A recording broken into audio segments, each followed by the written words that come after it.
Well, hello everyone and greetings from Seattle, Washington. Right now, I'm actually about 600 feet above the ground at the top of the Seattle Space Needle.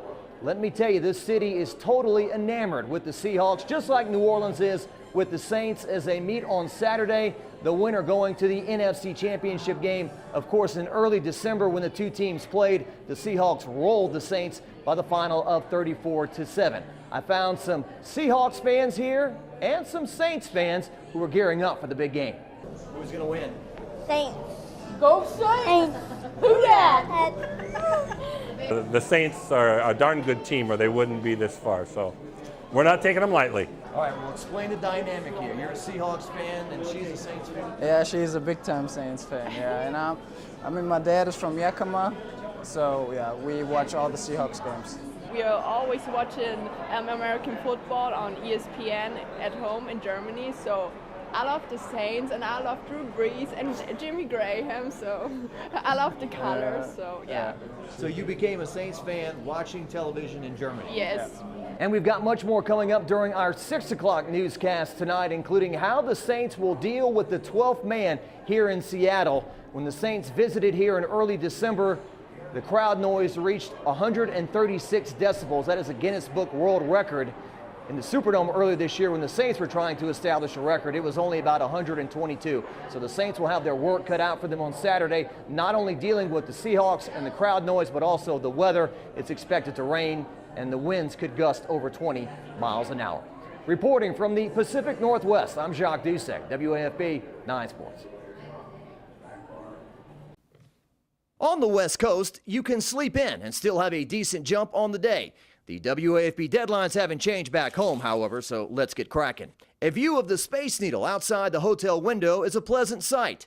That building beneath it, not so much.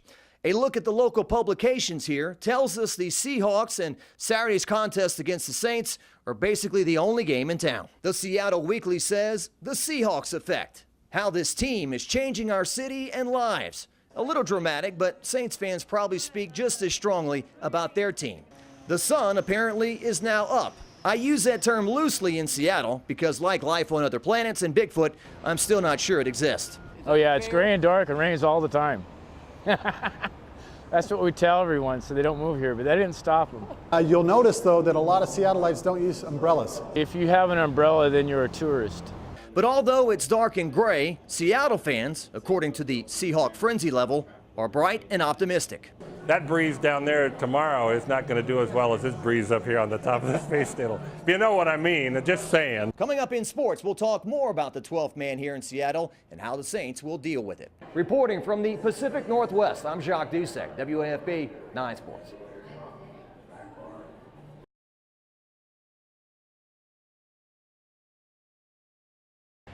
Well, greetings from downtown Seattle. There, of course, is no boisterous crowd noise to speak of at the moment, but believe me, the presence of the 12th man can be felt everywhere here in Seattle. In the local newspaper, above the city skyline as construction takes place, even at the peak of Seattle's Space Needle, more than 600 feet off the ground. We raised the 12th man flag today in celebration of our beloved Seahawks, much like you guys in Louisiana. You love your Saints. We love our Seahawks here.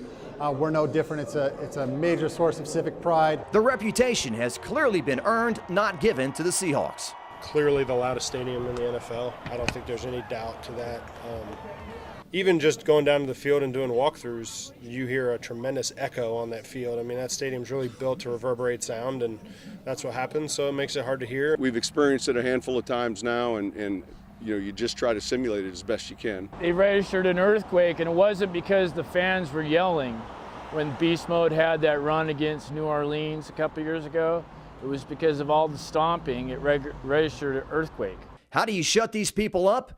Drew Brees says it's not complicated. You score points.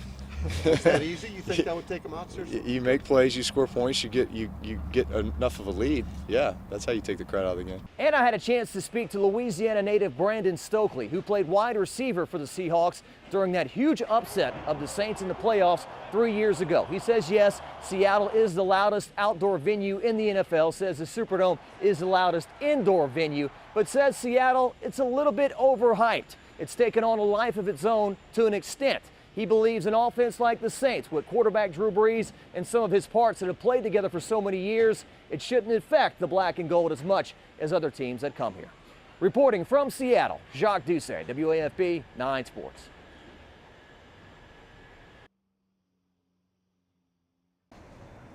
Well, welcome back to downtown Seattle. We are finally on the eve of the big game. Saints and Seahawks. The Saints trying to get revenge from that 34-7 embarrassment at the hands of Seattle in early December. The winner of this game, of course, advancing to the NFC Championship game. Perhaps earlier today through our newscast, you've seen that the city here is absolutely enthralled with their team. The 12th man flag flying at the top of the Seattle Space Needle, about 605 feet off the ground. We had a chance to go to the top of the Space Needle, take a tour, and meet some fans from both teams. To the right of the skyline, you can see the two stadiums there with those white arches, CenturyLink Field, Seahawks and Sounders, football and soccer there. 65,000, I think, is what it is tomorrow there. Maybe a few earthquakes. That's a big-time TV station right there. The guys that get a chopper, we don't have a chopper. Yeah. What's the key to the game tomorrow so what happened the first time doesn't happen this time? Didn't show up. The right Saints needs to get off the plane. But tomorrow it's going to be the same result. No. They will win the Saints. No, they won't. We know that it won't be the same exact game as it was a couple of weeks ago. We feel we've got the tools, the talent. I think everybody's confident, but a quiet confidence that, you know, we'll show up from the 12th man perspective, and we believe our team will too. We, of course, have much more coming up in sports, so stay right there. I'm Jacques Doucet from Seattle. Back to you in Baton Rouge.